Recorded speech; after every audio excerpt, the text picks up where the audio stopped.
नमस्कार. आज मी तुम्हाला सुंठ, हळद आणि गूळ आणि तुळशीची पानं, कारण आता ही खोकल्याची खूप खोकला सर्दी हे चालूच झालेलं आहे, तर ते मी गोळ्या बनवून दाखवणार आहे तुम्हाला.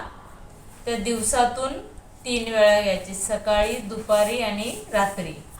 आता हे बघा, हे तिन्ही वस्तू मी एकत्र करून तुम्हाला गोळ्या बनवून दाखवणार आहे. हे बघा, आपण सुंठ घेऊया,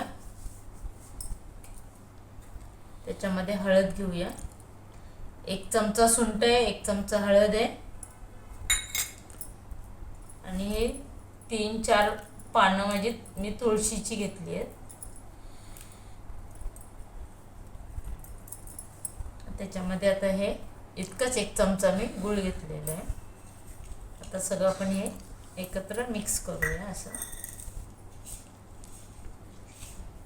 हे पूर्ण असं मिक्स करून घ्यायचं.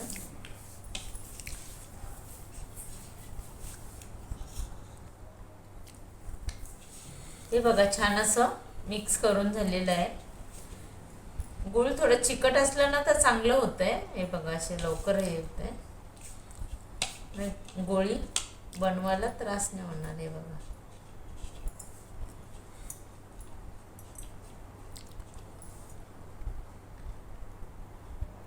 हे बघा, अशी आपण मोदक कशी बनवतो ना, या आकाराची अशी बनवून घेते मी पूर्ण.